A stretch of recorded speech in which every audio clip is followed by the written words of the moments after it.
êtes sur TV5 Monde, soyez les bienvenus dans ce nouveau numéro de Kiosque. Ravi de vous retrouver comme tous les dimanches. Au sommaire, aujourd'hui, cerné par les affaires et poussé vers la sortie par son propre parti, l'ANC, le président sud-africain a fini par démissionner mercredi. Quel bilan tiré des années Zuma? Désormais à la tête du pays, Cyril Ramaphosa, longtemps considéré comme le dauphin de Nelson Mandela. Que fera-t-il pour les Sud-Africains lassés de l'instabilité politique, de la corruption et des difficultés économiques? En Israël, les tensions à l'intérieur et à l'extérieur. Affaires intérieures, la police recommande la mise en examen pour corruption du Premier ministre, qui exclut de démissionner. Le compte à rebours a-t-il commencé pour Benyamin Netanyahou? À l'international, sévères accrochages militaires impliquant l'Iran et la Syrie. Faut-il craindre une guerre régionale? Quel est aujourd'hui le poids d'Israël au Proche-Orient? La France veut renouveler l'image de la langue française dans le monde. Faut-il déringardiser le français? Est-ce qu'il y a une communauté culturelle mondiale autour du français? Après des consultations cette semaine, Emmanuel Macron doit annoncer un grand plan dans un mois. Stratégie d'influence, la francophonie est-elle une survivance du colonialisme, comme on le lui reproche? Pour commenter, décrypter et analyser cette semaine d'actualité, voici tout de suite nos kiosqueurs. Akram Belkaïd, essayiste et journaliste au mensuel Le Monde Diplomatique, collaborateur aussi au quotidien d'Oran où vous tenez votre chronique du Blédard, et au site d'information Orient 21 consacré au monde arabe, au monde musulman et au Proche-Orient. Sabine Sessou, journaliste indépendante, vous collaborez notamment au mensuel français Le Monde Diplomatique et au site internet de RFI, auparavant correspondante à Johannesburg pour le quotidien français Libération. Christian Rioux, journaliste, essayiste, chroniqueur politique et correspondant en Europe du quotidien québécois Le Devoir, également membre associé de la chaire Raoul Dandurand en études stratégiques et diplomatiques de l'Université du Québec à Montréal.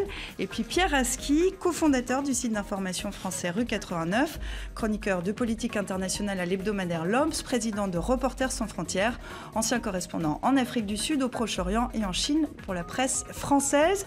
Nous retrouverons aussi tout à l'heure depuis Jérusalem notre confrère Charles Anderlin, l'ancien correspondant en Israël de la chaîne de télévision France 2.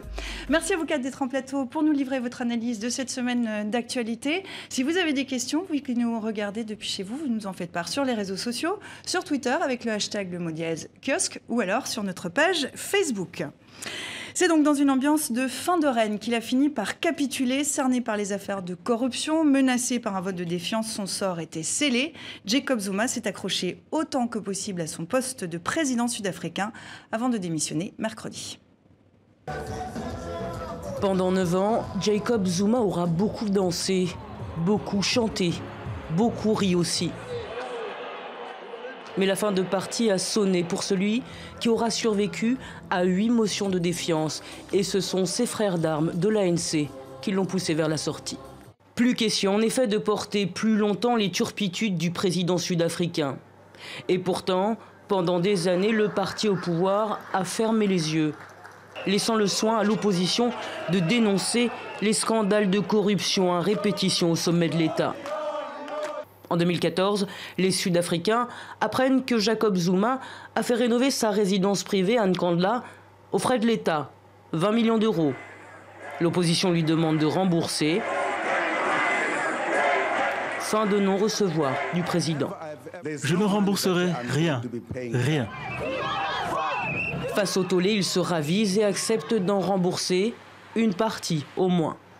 En 2016, pas de répit, le Gupta Gate éclate. Jacob Zuma serait sous influence des Gupta, richissime famille d'origine indienne, très proche du président. De très nombreux marchés douteux en ont résulté. Ces 3 frères ont eu une influence démesurée, jusqu'à choisir certains ministres qui composent le gouvernement de Zuma. Tout cela a généré un fort manque de confiance et de respect vis-à-vis de l'ANC, le parti au pouvoir. Et puis, il y a le bilan économique, calamiteux. En 2014, l'ancienne première puissance du continent se fait damer le pion par le Nigeria. Croissance anémiée, faibles investissements étrangers et un chômage qui frôle les 36%. Pire, selon un audit public, 5% du PIB, 9% des dépenses publiques seraient détournées chaque année. Sabine, le fait que Jacob Zuma ait pu s'accrocher aussi longtemps au pouvoir, ça en dit long sur l'Afrique du Sud, sur une possible déliquescence de ce pays? Non, c'est plutôt le contraire. Il faut plutôt avoir la lecture inverse, c'est-à-dire que constater que Jacob Zuma se plie à la volonté de son parti et quitte le pouvoir sous la pression de son propre parti, ça reste exemplaire en Afrique et ça prouve que la démocratie sud-africaine est encore en bonne santé, malgré les 10 années de corruption et de dérive qu'on a vues avec Jacob Zuma. Il n'a pas réussi à tuer le système qu'il a porté au pouvoir, qui est profondément démocratique. C'est un parti, certes, hégémonique. Donc on parle de l'ANC, le parti au pouvoir Congrès national africain, depuis 1994. Depuis 1994. C'est aussi un ancien mouvement de libération nationale qui, à ce titre, est comparable au FLN en Algérie et à la ZANU-PF au Zimbabwe. Donc c'est des partis qui sont forts de leur légitimité historique et de leur lutte armée pour avoir obtenu l'indépendance et la libération. Et cette hégémonie s'étale dans le temps, sur des temps beaucoup plus longs que des mandats présidentiels pour le cas de l'Afrique du Sud. Et on peut dire que 20 ans après à peu près 20 ans après la fin de l'apartheid, l'ANC reste quand même légitime historiquement, même si son électorat s'est effrité. On l'a vu avec les municipales. On va y venir tout à l'heure, voilà. Absolument. Je me tourne vers vous, Pierre, puisque vous avez été correspondant en Afrique du Sud entre 76 et 80. Vous me corrigez si... De l'apartheid, oui. Voilà, exactement. Comment vous analysez, quelle lecture vous faites de ce qui se passe aujourd'hui ? Alors, moi, j'aurais la même lecture positive que celle de Sabine, parce que je pense que ce qui s'est passé, en particulier depuis 2 ans, c'est la preuve qu'il y a une vraie société civile et qu'il y a des institutions démocratiques qui fonctionnent, bien qu'elles aient été sapées par la culture Zuma, si je peux dire. Mais la presse a joué son rôle, la société civile, comme garde-fou des dérives autoritaires, a joué son rôle également. Même l'opposition a joué son rôle dans la mesure où elle a marqué des points électoraux au municipal lorsque l'ANC a commencé à perdre cette légitimité dont parlait Sabine. Donc il y a quelque chose, il y a un ressort qui a fonctionné. Qui ne fonctionnerait pas éternellement. Et à la limite, le parallèle avec l'Algérie est intéressant parce que les partis uniques ou hégémoniques qui ont une légitimité historique s'usent avec le temps s'ils n'arrivent pas à retrouver cette légitimité. Et ce qui est extraordinaire dans l'affaire de l'Afrique du Sud, c'est que tout d'un coup, pour la 3e fois d'une certaine manière, l'ANC a une nouvelle chance de se réinventer et de reconquérir cette légitimité avec un homme. Et c'est là qu'il y a une vraie rupture. Avec Cyril Ramaphosa. Cyril Ramaphosa. Il y a une vraie rupture en Afrique du Sud aujourd'hui, qui n'est pas un changement de parti, qui est un changement de culture politique. Et ça, on va venir. Les 3 présidents étaient des exilés. C'est le premier qui a mené son combat de l'intérieur. Cyril Ramaphosa, on va y revenir dans un instant. Mais d'abord, pour terminer sur Jacob Zuma, quel est son bilan, Akram ? C'est un bilan catastrophique si on regarde ça de l'extérieur, parce que, comme ça a été dit dans le sujet d'introduction, il y a des soucis économiques, un discrédit, mais peut-être aussi un discrédit de la démocratie, parce qu'il a réussi, avec cette multitude de scandales, tout de même à instiller le doute sur la capacité de l'Afrique du Sud à toujours aller plus loin dans la démocratie. Et puis il y a aussi ce comportement répété de prévarication, d'affaires de corruption qui ont quelque part entaché le prestige de l'Afrique du Sud à l'extérieur. C'est-à-dire, on avait déjà eu quelques soucis avec son prédécesseur sur certaines de ses décisions. Je parle de Mbeki, mais Zuma a fait aussi du mal à l'image de l'Afrique du Sud comme espoir pour le continent. Et son départ est une bonne nouvelle. Pour en revenir au FLN... Alors, pardonnez-moi, je rebondis là-dessus parce que vous dites son départ, mais il n'est pas exclu du parti. Est-ce qu'il va garder un poids au sein de l'Afrique du Sud ? Dans la culture de l'ANC, on n'exclut pas les présidents sortants. Thabo Mbeki n'a pas été exclu de l'ANC, même si son départ s'est passé de manière assez mouvementée et très désagréable pour lui. Il va essayer de tirer les ficelles, en fait, où il n'en a plus la capacité. Et on peut aussi parler de Ramaphosa, parce que Ramaphosa s'est retiré du champ politique, mais il a toujours été membre du comité exécutif national de l'ANC, qui est la plus haute instance de décision du parti. On peut pas penser que Zuma va rester membre du comité national exécutif de l'ANC, parce que dans la culture de l'ANC, on n'exclut pas même les brebis galeuses. Il faut vraiment qu'on enfonce le clou et qu'on aille vraiment très très loin pour se faire exclure du parti, comme Julius Malema, par exemple, qui avait fait l'objet d'une procédure disciplinaire. Je ne pense pas que ça remette en cause la position de Zuma au sein du parti. Par contre, son impunité de président est terminée. Oui, et alors on va rappeler... Alors, allez-y, Akram. Je voudrais juste faire une petite remarque sur la comparaison ANC-FLN. Alors effectivement, ce sont 2 partis qui ont porté le combat indépendantiste, à la différence que l'ANC est resté un vrai parti avec un vrai fonctionnement et une vraie influence politique. dès l'indépendance ou presque, le FLN n'est plus qu'une structure, une coquille vide. C'est pas un lieu de pouvoir. C'est une façade, c'est une manière pour le pouvoir algérien d'avoir une espèce de façade politique, mais ce n'est plus un faiseur de roi et ce n'est pas. Donc la comparaison entre les deux partis n'est pas, à mon avis, assez pertinente. Christian. Oui, je pense qu'on voit que l'ANC est resté un vrai parti politique, où il y a des vrais débats politiques, mais depuis quand même 10-15 ans, on voit un déclin quand même lent de l'ANC et des protestations massives des syndicats, des étudiants dans la rue, ce qui démontre d'ailleurs qu'il y a une société civile. C'est déjà très bien pour l'Afrique, mais qui montre peut-être qu'il serait temps en Afrique du Sud de franchir un pas, je dirais, peut-être vers un gouvernement de coalition, vers une forme, en tout cas, de partage du pouvoir, où ce ne serait pas que l'ANC, dans le fond, qui dirigerait l'ensemble du pays. Il y aurait pu avoir une alternance envisageable si l'ANC était restée dans cette dérive lente incarnée par Zuma. Et on voyait bien que l'opposition était en train de monter, même si elle est divisée, qu'elle a ses propres problèmes internes aussi. Ramaphosa, vraisemblablement, sauf erreur monstrueuse de sa part au cours de l'année qui vient, devrait gagner les élections de 2019, permettre à l'ANC en tout cas de prolonger son bail au pouvoir. Je pense que c'est aujourd'hui quelque chose de... Il va avoir une sorte d'état de grâce où on attend de lui qu'il résolve tous les problèmes, qu'il nettoie la corruption, qu'il relance l'économie, peut-être pas qu'il comble le fossé social parce qu'il est peut-être pas le mieux placé pour ça en tant que homme qui a été lié au groupe minier, au monde des affaires.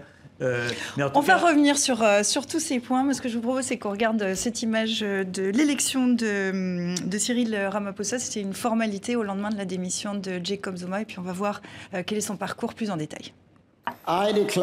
Je déclare l'honorable Matamela Cyril Ramaphosa, président dûment élu de la République d'Afrique du Sud.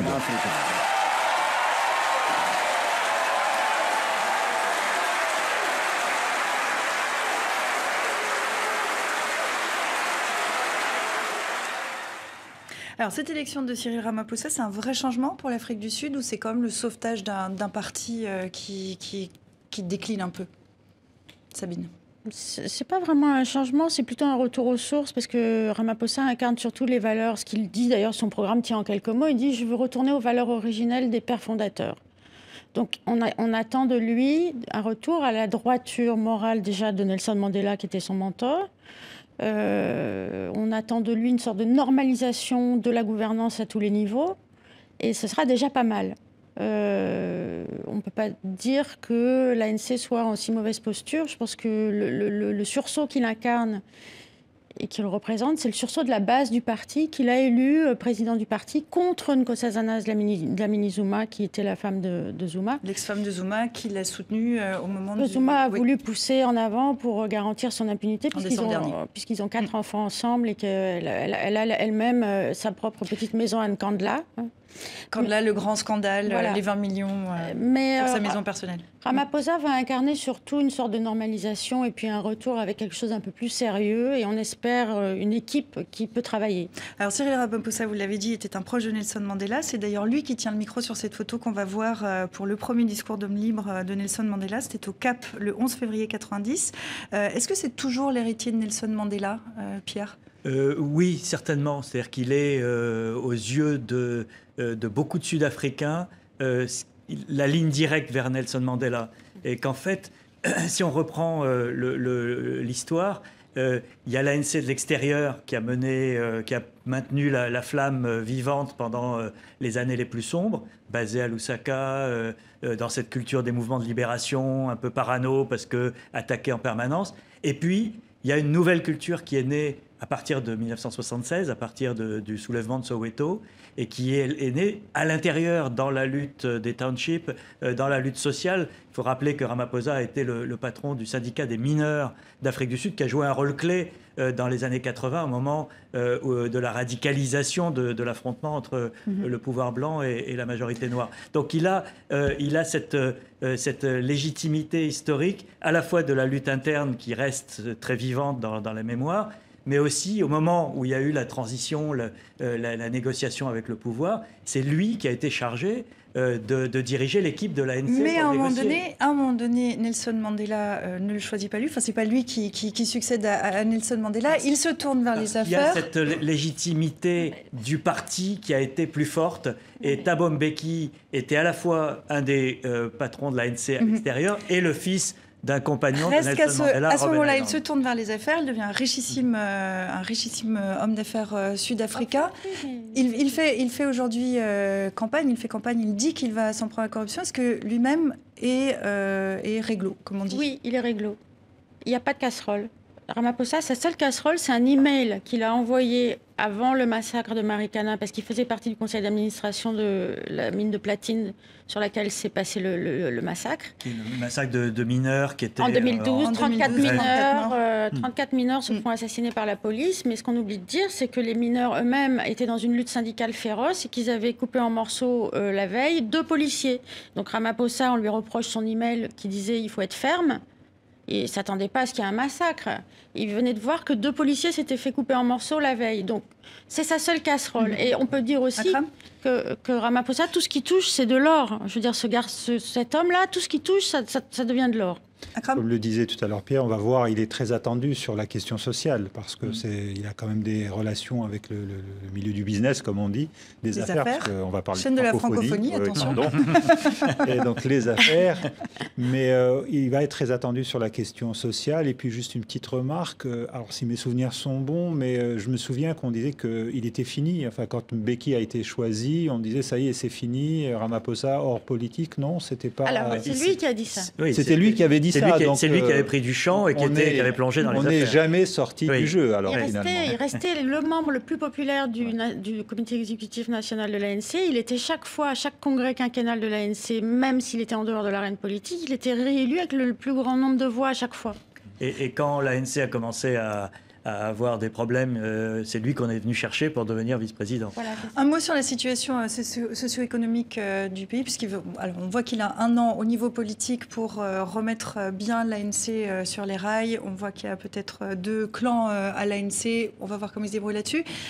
Là où les Sud-Africains l'attendent, c'est aussi sur tout ce qui est socio-économique. Qu'est-ce qu'il peut faire? Est-ce qu'il en a la capacité avant les prochaines élections dans 1 an, un peu plus d'1 an? La question clé, c'est l'emploi. C'est remettre en route cette économie qui est en panne aujourd'hui, parce que manque de confiance des investisseurs, à la fois étrangers et nationaux, et cet état de ce qu'ils appellent state capture, c'est-à-dire la corruption généralisée des biens de l'État. C'est-à-dire que le système qui avait été mis en place avec les frères Gupta et le fils de Zuma, il faut quand même, qui a disparu aujourd'hui, qui est recherché par la police, c'est une sorte de siphonnage des ressources de l'État à travers des appels d'offres truqués, à travers la nomination, ça a été évoqué dans le sujet tout à l'heure, de ministres qui étaient choisis par les Gupta et imposés à famille indienne. Voilà. Ça va pas être difficile de faire mieux. 30% de taux de chômage, c'est 1/4 des Sud-Africains qui ne mangent pas à leur faim, plus de la moitié vit sous le seuil de pauvreté, les inégalités se sont accrues dans un pays comme l'Afrique du Sud. Est-ce que c'est plus grave qu'ailleurs encore en termes d'inégalités?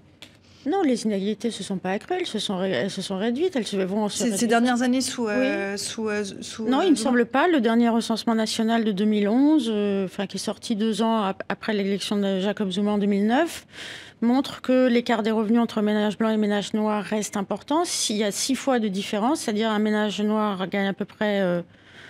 j'ai oublié les chiffres, mais c'est de l'ordre de 6.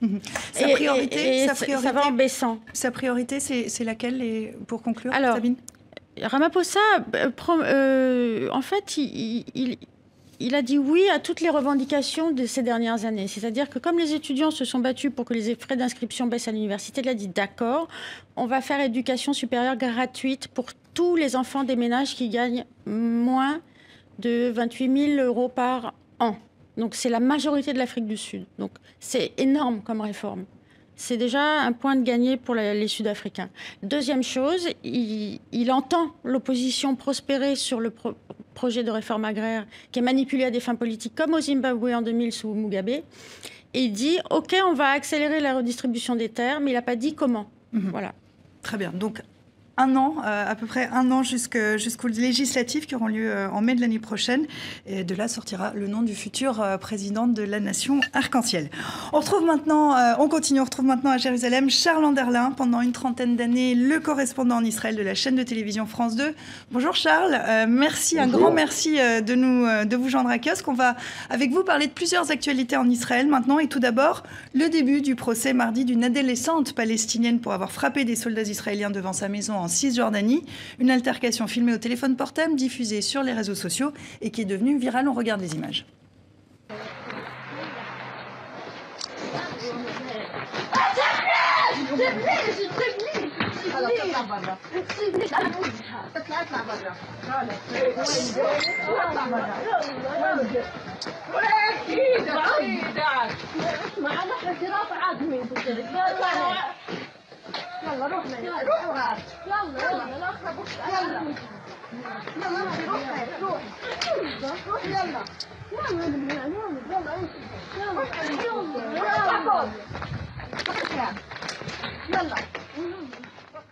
La jeune fille s'appelle Ahed Tamimi, qu'on voyait ici avec son blouson bleu pâle. Charles, je me tourne tout de suite vers vous. Est-ce que cette vidéo, lorsqu'elle est sortie, a soulevé des passions en Israël? Oui, mais pas tout de suite. Il a fallu d'abord que cela circule sur les réseaux sociaux palestiniens. C'est ensuite arrivé sur des réseaux sociaux israéliens. Scandale, comment une jeune palestinienne se permet-elle de gifler ainsi un officier israélien? Et 24 heures après l'incident, elle a été arrêtée. Et il faut dire que ce n'est pas la première fois qu'elle se trouve sur les réseaux sociaux. Déjà à l'âge de 12 ans, elle a été filmée en train de donner des coups de pied à un soldat. Il faut dire que le village Nebi Salah, où elle habite, se trouve à côté de la colonie de Khalamish, près de Ramallah. Des terres de Nebi Salah ont été saisies pour agrandir la colonie. Les habitants, ils sont dans les 600, 700 habitants de Nebi Salah, manifestent tous les vendredis. Les caméras des agences de presse sont là, filment, il y a toujours des bonnes images. On a repéré donc une première fois cette gamine à l'âge de 12 ans. Un peu plus tard, elle avait près de 15 ans en train de mordre un soldat qui essayait d'emmener un des gamins qui avait lancé des pierres. Et puis le dernier incident. Maintenant, les Israéliens, que dit-on, effectivement, ont fait une héroïne pour d'abord la population palestinienne et dans le monde arabe. Mais vis-à-vis de l'électorat de droite de M. Netanyahou, il était très important de ne pas laisser cela passer. Je dois vous raconter aussi qu'un député, Michael Oren, historien de renom, ancien ambassadeur d'Israël aux États-Unis, il y a 2 ans, en voyant des images de cette gamine passée, être reprise à l'étranger, a décidé de créer une commission d'enquête en bonne et due forme pour savoir, tenez-vous bien, s'il s'agit effectivement d'acteurs, de comédiens ou de Palestiniens qui vraiment manifestent. Alors il y a eu cette enquête en bonne et due forme. La gamine ne ressemble pas à la Palestinienne habituelle. Elle n'a pas le teint foncé, elle n'est pas couverte, elle n'a pas de voile, elle a les yeux bleus, elle a des belles boucles blondes et puis elle ressemble finalement à quelqu'un d'européen ou d'américain. Et on voit sur les images, Charles, que vous ne voyez pas qu'elle a du caractère. Est-ce qu'on peut dire, Akram, et on revient vers vous, Charles, évidemment, vous intervenez, vous restez avec nous, vous intervenez quand vous voulez. Est-ce qu'on peut dire qu'elle est devenue un emblème de cette résistance palestinienne malgré tout ? Ce qu'on appelle l'ampleur des réactions sur les réseaux sociaux, son procès, bien entendu, en font un emblème. Et comme le disait Charles Anderlin à l'instant, c'est vrai qu'elle ne cadre pas avec l'image habituelle de la femme palestinienne qui est voilée ou qui est un peu plus foncée et qui parfois a des réactions que l'on qualifie entre guillemets d'hystériques. Là, on a affaire à une famille aussi parce qu'il y a le rôle de son père qui est dans une protestation continue, les habitants d'un village qui résistent. Et donc, on a à partir de ça une figure emblématique qui commence à être connue. Et quelque part, c'est aussi un peu injuste pour les autres Palestiniens qui sont arrêtés ou qui sont en prison. Il y en a dont on parle pas, dont on parle peu. Des gens arrêtés, il y en a plein. Je pense notamment à ce franco-palestinien, M. Amouri, qui est détenu depuis plusieurs mois. là, en arrestation administrative, sans sujet. Mais lui, on en parle moins. C'est vrai que c'est une figure emblématique, cette jeune fille. Charles, je vous propose qu'on avance avec vous avec cette autre actualité qui a fait la une cette semaine en Israël. La police recommande la mise en examen pour corruption, fraude et abus de confiance du Premier ministre. Comme à son habitude, on va le voir, il a réagi très vite et très fort. Benjamin Netanyahou exclu de démissionner. Je peux vous rassurer, la coalition est stable et ni moi ni personne n'avons de projet d'élections anticipées. Nous allons continuer à travailler ensemble pour le bien de nos citoyens israéliens jusqu'à la fin du mandat. Alors pour les enquêteurs, Benjamin Netanyahou agit contre l'intérêt public en acceptant des pots de vin. S'agit-il d'une étape significative dans un long feuilleton politico-judiciaire? Charles, à quel point l'heure est-elle grave pour Benjamin Netanyahou? Dans l'immédiat, il ne craint rien. D'abord, dans les mois qui viennent, et cela risque de prendre assez de temps, le procureur général va examiner le dossier présenté par la police. Il va ensuite discuter avec les avocats de M. Netanyahou et un procès peut-être dans un an. D'ici là, il ne bougera pas. Il a déjà annoncé, aussi longtemps qu'il n'y aura pas d'acte d'accusation en bonne et due forme, je ne démissionne pas. Cela dit, les affaires s'accumulent. En ce moment même, la police israélienne est en train de présenter à un juge deux personnalités très proches de M. Netanyahou, on ne connaît pas encore leur nom, dans une troisième affaire qui le concerne autour de la grande compagnie de télécom israélienne Bezek, où il y a déjà un PDG qui est en procès. Donc les affaires s'accumulent. Monsieur Netanyahou a le soutien absolu de son parti, le Likoud, et les autres partenaires de la coalition gouvernementale n'ont aucune envie de créer une crise qui amènerait à des élections anticipées. Alors il avait dit, un Premier ministre impliqué dans des affaires n'a pas de mandat moral pour prendre des décisions cruciales pour l'État d'Israël. C'était en 2008, à l'époque il exigeait la démission de son prédécesseur, Ehud Olmert. Comment va-t-il diriger le pays, lui, aujourd'hui? Est-ce qu'il est affaibli? Politiquement, non. Il a majorité à la Knesset, ses partenaires au gouvernement le soutiennent. Discrètement, quelques personnalités au Likoud ont fait savoir que, le cas échéant, elles seraient prêtes à briguer de la succession. Aujourd'hui, M. Netanyahou continue, business as usual. Il est à Munich à la conférence sur la sécurité en ce moment, où il a parlé longuement de l'Iran. Le 3 mars, il va rencontrer Donald Trump aux États-Unis. Il est de plus en plus en voyage à l'étranger dans des missions diverses politiques, donc il continue de diriger le pays. Et puis alors, il y a la politique extérieure aussi, avec cette tension militaire accrue le week-end dernier au nord-est du pays. Viol de l'espace aérien israélien par un drone iranien piloté depuis la Syrie. Opération de représailles qui se solde par un avion de chasse israélien abattu par les Syriens. Depuis le 30 janvier 2013, Israël a revendiqué plus de 100 attaques aériennes en Syrie. En quoi ces accrochages seraient plus graves, Charles? Et comment c'est perçu en Israël par les Israéliens? Écoutez, le public suit cela avec une relative inquiétude quand même. Cela faisait très longtemps qu'aucun avion israélien n'avait été abattu dans la région. Alors oui, M. Netanyahou déclare qu'il faut se méfier de l'Iran, la pure percée iranienne en direction du Golan, en direction des lignes israéliennes, au moment où le général Soleimani, le chef des gardiens de la révolution iranienne, a déclaré qu'il y allait y avoir, lors d'un conflit avec Israël, 3 fronts: Gaza, le Hamas, le Liban, le Hezbollah, et puis maintenant la Syrie, le Golan. Cela inquiète, l'armée prend des mesures, on assiste à des entraînements renforcés et on craint effectivement une détérioration qui pourrait être assez rapide de la situation. Pour l'instant, tout le monde a l'air de garder les nerfs solides.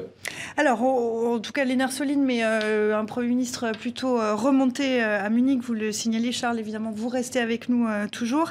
Ne testez pas la détermination d'Israël, a-t-il déclaré. Est-ce qu'il y a une obsession d'Israël envers l'Iran, Pierre ?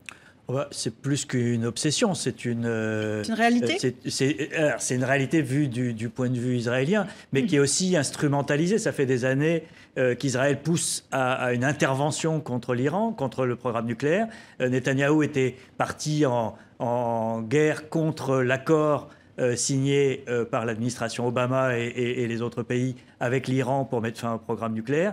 Donc il y a aujourd'hui à la Maison-Blanche une administration qui est beaucoup plus, évidemment, complaisante vis-à-vis de Netanyahou. Donc, il essaye d'accentuer cet avantage-là. On l'a vu très théâtral à Munich. Il a brandi un morceau de drone iranien abattu sur le territoire israélien. Donc, on est quand même dans un climat où, justement parce qu'il a des problèmes à l'intérieur, Netanyahou a besoin aussi de ce climat de tension. Je ne dis pas que c'est lui qui l'a provoqué, mais en tout cas, il l'utilise à fond, avec en plus un élément de plus dont on n'a pas encore parlé, qui est les liens qu'il a avec une partie du monde arabe aujourd'hui, l'Arabie Saoudite ou les Émirats, récemment avec l'Arabie Saoudite, justement. Eux-mêmes ont leur obsession iranienne et qui trouvent avec Israël et l'administration Trump une sorte d'intérêt commun à travailler ensemble et en tout cas à ne pas s'affaiblir mutuellement. L'Iran, c'est l'obsession à la fois d'Israël, enfin du gouvernement israélien, mais aussi des pétromonarchies du Golfe, à tel point qu'on me dit parfois par un raccourci qu'Israël est devenu une puissance sunnite parce que les Saoudiens... C'est la blague qui avait cours il y a quelques mois, au moment du rapprochement entre Israël et l'Arabie Saoudite. Les Émiratis aimeraient bien qu'Israël fasse la guerre à leur place contre l'Iran. Dans ce qui vient de se passer, on voit bien la dimension désormais totalement internationale et presque confuse de ce qui se passe en Syrie. On a un drone iranien récupéré, c'est un drone de technologie américaine parce que les Iraniens l'ont récupéré sur place, mais c'est une technologie américaine. On a des missiles obsolètes syriens tirés contre l'aviation israélienne et ils arrivent tout de même à descendre un F-16, ce qui est tout de même assez inquiétant pour les Israéliens. Mais aussi, on a une grande interrogation sur le rôle joué par la Russie. Il est impossible pour beaucoup d'observateurs que la DCA, en tout cas syrienne, ait fonctionné sans l'accord ou en tout cas sans la supervision de conseillers russes. Ça pose toute la question de la présence russe sur place, du jeu russe, allié des Syriens et des Iraniens, mais aussi officiellement tout de même neutre ou en tout cas allié. Et la question qui se pose, c'est sont-ils pacificateurs ou pyromanes? Exactement. Oui, tout ça arrive au moment justement où on est dans les métastases, on pourrait dire, de la guerre en Syrie, où on n'a à peu près aucune idée de ce que sera le portrait dans un an ou deux. Et on a peut-être l'impression que les Israéliens sont heureux d'avoir Netanyahou là, en poste, en force, à un moment où on ne sait pas exactement ce que sera la présence russe, ce que sera la présence iranienne, ce que sera aussi la présence américaine en Syrie. Un mot sur la jeune Tamimi tout à l'heure. Alors très rapide parce qu'on ne va pas revenir en arrière. Parce que ça marche.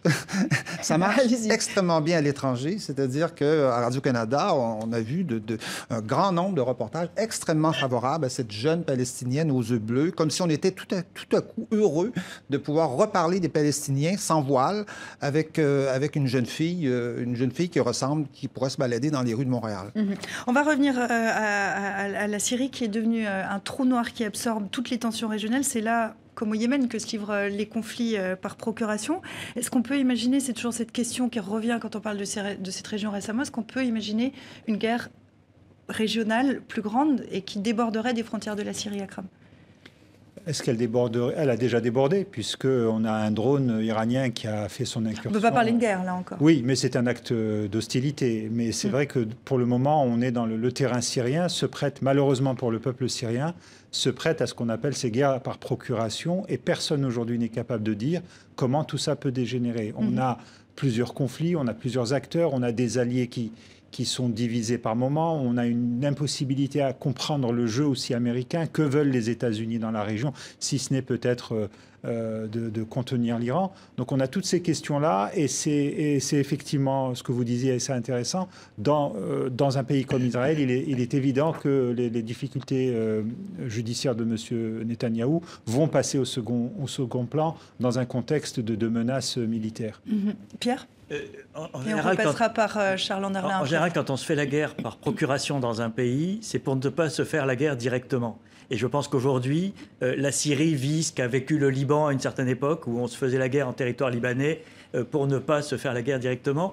Et je pense qu'aucun des grands acteurs de la région, que ce soit Israël, l'Iran, la Turquie, plus loin les Américains et les Russes, n'ont véritablement envie d'en découdre directement dans un conflit généralisé dont l'issue est incertaine. Donc c'est de mauvais augure pour les Syriens qui, eux, subissent cet affrontement par procuration, mais qui est peut-être l'exutoire pour ne pas se faire la guerre directement. Charles, est-ce que vous vouliez prendre la parole? Est-ce que les Israéliens craignent une guerre?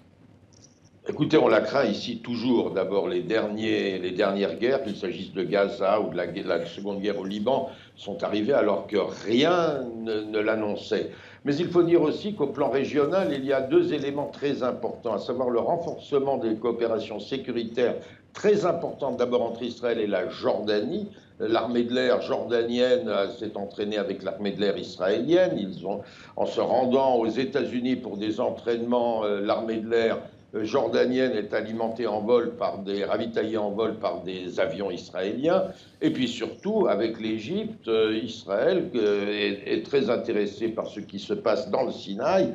Et Égyptiens et Israéliens dirigent des frappes israéliennes en territoire égyptien dans le Sinaï contre Daesh. Donc là aussi, dans le réarrangement régional, vous avez parlé de l'Arabie saoudite, oui bien sûr. Tout le monde aujourd'hui, qu'il s'agisse des Saoudiens, des Jordaniens et des Égyptiens, font pression sur Mahmoud Abbas, surtout pas de crise avec Israël, pas maintenant, pas question de dissoudre l'autorité autonome. Tout le monde veut maintenir un statu quo israélo-palestinien et ça aussi, il faut en tenir compte. Alors on assiste depuis quelques mois à un rapprochement aussi, peut-être aussi un peu déconcertant entre Benyamin Netanyahou et le président russe Vladimir Poutine. Ils se sont rencontrés à plusieurs reprises. Moscou qui entretient également des liens avec l'Iran, le grand ennemi. Est-ce qu'on peut dire qu'aujourd'hui, Akram, la Russie est devenue la puissance hégémonique stabilisatrice de la région ? Alors, oui, d'ailleurs, il y a deux versions qui circulent en ce moment. Sur la réaction, le bombardement qui a suivi l'incursion du drone, le bombardement israélien. Beaucoup de gens disent que c'est les Russes qui ont demandé aux Israéliens de stopper, c'est-à-dire de ne pas aller au-delà d'un certain point. Si ça s'avère vrai, c'est que l'arbitre, à la fois l'acteur et l'arbitre, ce sont les Russes. Qui ont un pied dans chacun des conflits, hein, c'est-à-dire qu'ils ont leur mot à dire sur ce qui se passe au nord-ouest de la Syrie, ils ont leur mot à dire sur la garantie que les Iraniens ne s'approcheront pas trop près du Golan. C'est effectivement eux qui ont les cartes en main. Et dans cette image-là, on a l'impression que les États-Unis sont un peu à la remorque, sont incapables d'avoir une stratégie, même si l'événement qui s'est passé il y a quelques jours avec cette attaque d'un champ pétrolier qui était détenu par les alliés kurdes des États-Unis, où on dit, toute la presse américaine en a fait des gorges chaudes, on dit que beaucoup de soldats, en tout cas de mercenaires entre guillemets russes, auraient été tués. Là aussi, ça complique la lecture de la situation. Alors pour conclure sur Israël, je me retourne vers vous à nouveau Charles. Israël, puissance militaire et nucléaire, quel est aujourd'hui son poids dans la région ? Eh bien écoutez, effectivement, d'abord les relations sécuritaires très importantes avec la Jordanie, avec l'Égypte. On est dans une période de quasi-amour entre ces dirigeants. Avec l'Arabie saoudite, on en a parlé. Et puis, il y a certainement également beaucoup d'autres choses qui se déroulent au niveau des échanges, des renseignements. Et vous l'avez dit aussi, alors que les États-Unis s'éloignent de plus en plus de la région. Merci beaucoup Charles pour cette analyse depuis Jérusalem. On vous laisse terminer votre dimanche. Merci beaucoup d'avoir été des nôtres et à très bientôt. Si vous nous rejoignez maintenant, soyez les bienvenus dans Kiosque sur TV5 Monde, la chaîne francophone mondiale. Et ça tombe bien puisque c'est de francophonie qu'on va parler maintenant. Le président français Emmanuel Macron a affirmé à plusieurs reprises sa volonté de lui donner un nouvel élan. Alors la francophonie, qu'est-ce que c'est ? Avant d'en parler, le rappel de Léa Baron. À l'origine du mot francophonie, un homme. Onésime Reclus utilise ce terme pour la première fois en 1880 dans son ouvrage « La France, de l'Algérie et des colonies ». Il serait bon que la francophonie doublât ou triplât pendant que décupleront certaines hétéroglotties. Le géographe patriote voit dans le rayonnement du français une manière de pérenniser l'empire colonial et d'assurer l'avenir d'une langue qu'il dit déjà menacée par l'anglais. Tombé ensuite dans l'oubli, ce mot renaît seulement dans les années 60, au moment de la décolonisation, sous l'impulsion de personnalités de pays nouvellement indépendants. Le Tunisien Habib Bourguiba, le Nigérien Amani Diori, le prince du Cambodge Norodom Sihanouk et le Sénégalais Léopold Sédar Senghor militent pour la création d'une communauté francophone internationale. J'ai essayé d'enseigner à mon peuple le sens de la mesure, le sens de la complémentarité, le sens du métissage culturel. La France, elle, reste réticente à ces nouvelles relations multilatérales. C'est François Mitterrand qui, une fois élu président en 1981, lance la francophonie institutionnelle pour en faire un outil diplomatique. Elle se concrétise par l'organisation du premier sommet de la francophonie en 1986 à Versailles, en France. 41 chefs d'État et de gouvernement, ou de délégation, ont parlé de la langue, de la culture française et de toutes les formes d'application, y compris l'approche d'un certain nombre de problèmes internationaux. 11 ans plus tard, l'Organisation internationale de la francophonie se dote d'un secrétaire général, un poste occupé depuis 2015 par la Canadienne Michaëlle Jean. Aujourd'hui, les termes de francophonie et francophonie ne signifient pas du tout la même chose. La francophonie, c'est cette organisation internationale institutionnelle qui regroupe 84 pays membres et observateurs. Quant à la francophonie, elle rassemble tous ceux qui parlent français dans le monde. En 1880, Onésime Reclus recense près de 48 millions de personnes dans cette communauté linguistique. Aujourd'hui, on en compterait près de 275 millions, ce qui fait du français la 5e langue parlée dans le monde. Le point de départ de la francophonie, c'est la langue française. On l'a dit souvent belle, voire sexy. On l'a dit aussi souvent élitiste, mais est-ce qu'elle est utile, Sabine ? Bien sûr, elle est utile comme toutes les langues. Pourquoi on se poserait la question d'ailleurs ? Pourquoi aujourd'hui apprendre le français plutôt que le mandarin ou l'anglais Voilà, c'est des choses qu'on entend aussi aujourd'hui. Oui, d'ailleurs le Rwanda a fait le switch vers l'anglais. Le switch, le changement, la bascule. Voilà. On y est. C'est parti, on parle de francophonie, on parle franglais. Le français est quand même la 2e langue internationale la plus enseignée dans le monde, donc c'est quand même une langue. C'est que ça doit être une langue utile, on ne peut pas l'imaginer. Ça peut être le poids de la France aussi, via un système de lycée français, d'école française. Bon, se redemander pour la xème fois, faut-il déringardiser la francophonie? J'avoue que moi, ça fait 25 ans que j'entends ça. Alors c'est ce que fait le gouvernement français en ce moment. À chaque nouveau président français, la question est posée comme si le français était plus ringard que l'anglais, que l'espagnol ou que n'importe quelle autre langue du monde. Par contre, j'avoue que en 25 ans, j'ai rarement vu la francophonie aussi mal en point qu'aujourd'hui. Pourquoi ? À la fois une organisation internationale de la francophonie qui semble à peu près absente de tous les grands débats, où on n'a pas remplacé Abdou Diouf. C'est pas vrai, on n'a pas remplacé Abdou Diouf. On a une francophonie qui n'est pas reçue dans certains pays africains.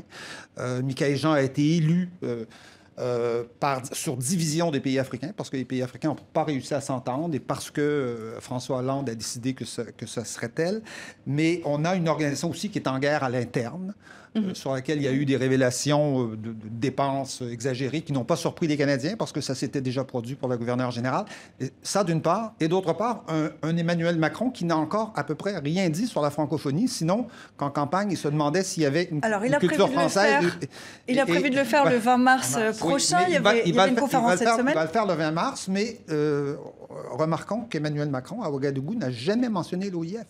Pas un seul mot sur Alors, il y a l'OIF, c'est la francophonie. C'est la francophonie institutionnelle, pardonnez-moi Christian, il y a l'OIF, l'Organisation internationale de la francophonie institutionnelle, il y a la francophonie qui est faite des locuteurs. Je voyais les deux réagir à ce que disait Christian. Peut-être Pierre d'abord et Sabine ensuite. Oui, parce que je pense que le français en tant que langue se porte pas si mal que ça. Et effectivement, le nombre de personnes à travers le monde, y compris dans les pays non francophones, qui apprennent le français est considérable. Mais le problème n'est pas là, je pense. Le problème, il est de qu'est-ce qu'on fait de cette francophonie institutionnelle. Et moi, je partage le point de vue de Christian. Ça fait 30 ans qu'on en parle à chaque nouveau président français. On n'a toujours pas réussi à imaginer et à comprendre à quoi elle sert. C'est ni un club qui va régler les problèmes internes. Et on voit bien aujourd'hui que lorsqu'il y a des crises politique en Afrique francophone, l'OIF n'est pas compétente, n'est pas capable, n'a pas l'autorité, n'a pas la légitimité pour intervenir.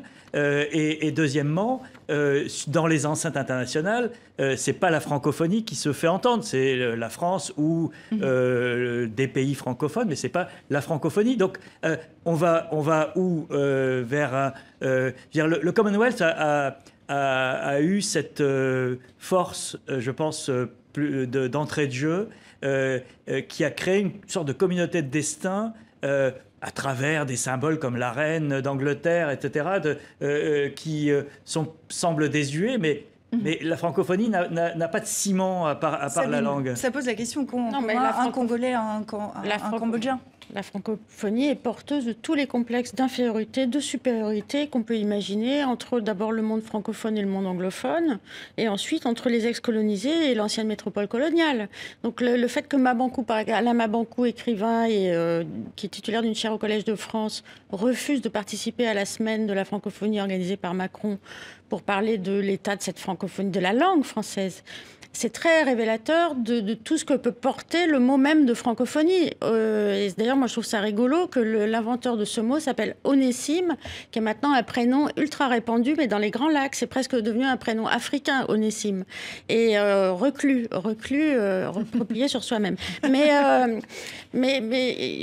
une autre anecdote qui en dit un peu plus long que tous les grands discours, je suis allée voir Mamadou Diouf, qui est le directeur des études africaines à l'Université de Columbia, New York.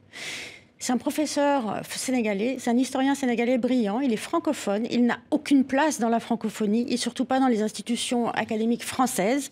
Et donc cet esprit brillant qui est francophone fait carrière aux États-Unis où il oblige ses étudiants à apprendre le français comme une langue africaine pour faire des études africaines, parce qu'il dit qu'on ne peut pas étudier des pays africains sans parler leur langue. Alors il y a Wolof, Yoruba, Swahili, français. Je vais réagir à ça, c'est intéressant. Oui, Akram.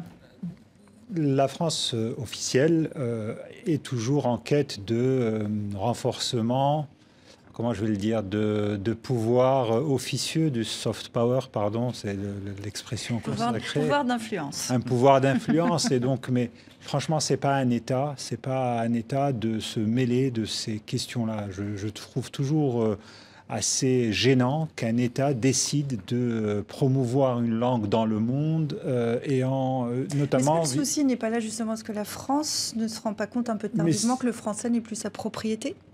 C'est un refus de l'accepter. C'est pas ça. C'est un refus d'accepter l'idée que la langue française échappe aujourd'hui au contrôle notamment de l'État.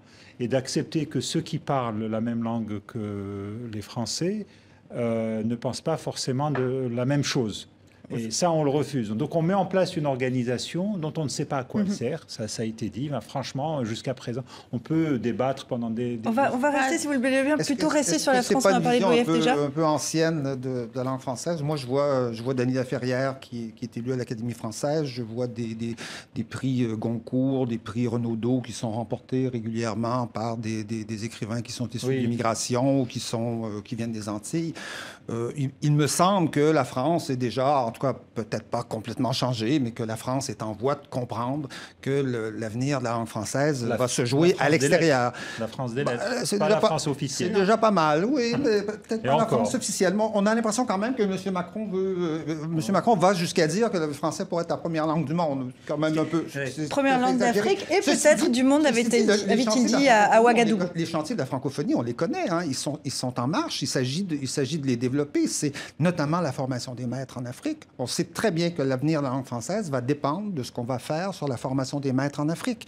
Aujourd'hui, il faut former des maîtres qui sont capables d'enseigner le français partout en Afrique. Et il y a une demande énorme là-dessus. On n'y suffit pas aujourd'hui en ce moment. Et on se demande à quoi peut servir la francophonie. Elle sert à ça. Sabine faisait référence tout à l'heure à Alain Mabankou. Alain Mabankou a signé une tribune avec Achille Mbembe, qui est un autre intellectuel africain francophone brillant qui est exclu de l'Académie française, l'Académie avec un petit A, puisqu'il est professeur en Afrique du Sud et aux États-Unis.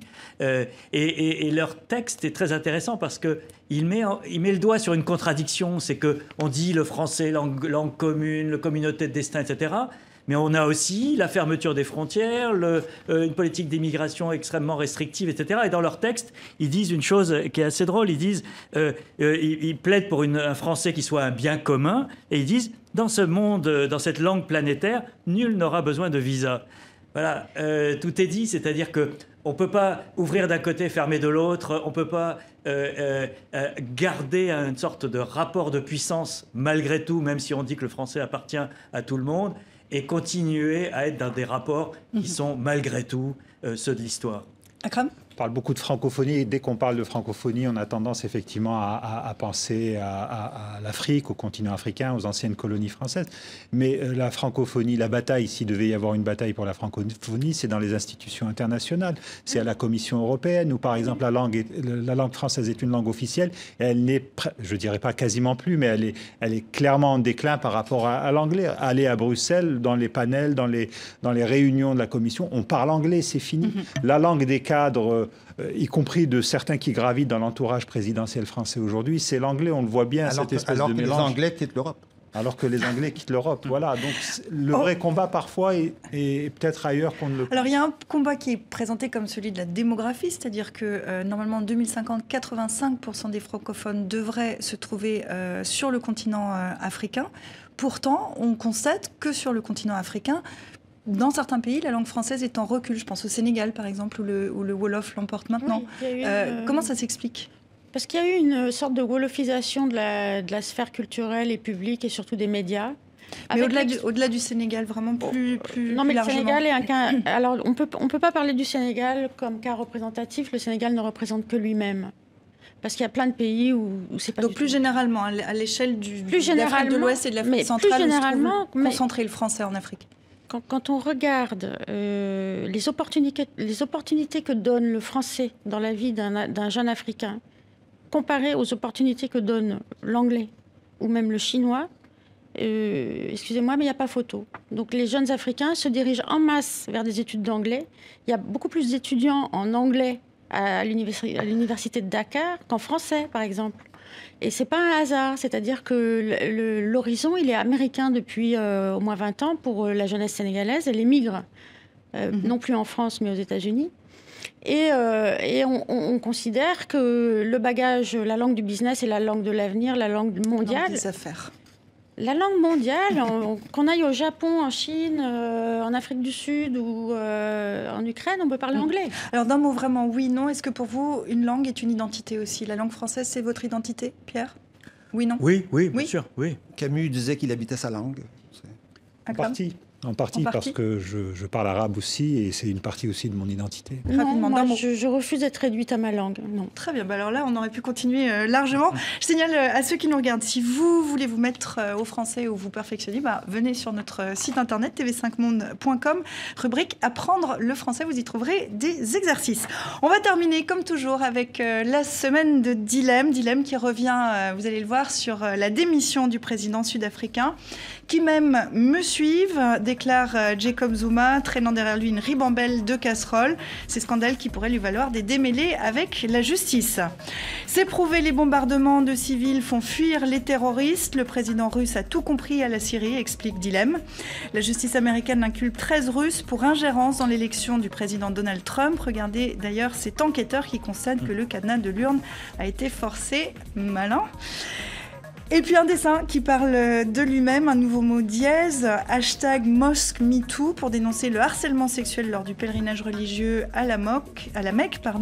Des femmes témoignent. Et enfin, Emmanuel Macron, le président français, se lance dans la réforme de l'islam de France. Et regardez ce monsieur, un verre à la main, bras dessus, bras dessous avec un musulman et qui chante « Je ne le ferai pas moi-même, mais vous pouvez y aller si vous le souhaitez, cher kiosqueur ». Il est des nôtres, il va boire son verre comme les autres. Quelqu'un s'y risque en chantant? Non. Non, on termine pas en chantant, mais on termine en souriant. Merci beaucoup d'être venu sur le plateau ce dimanche pour commenter l'actualité.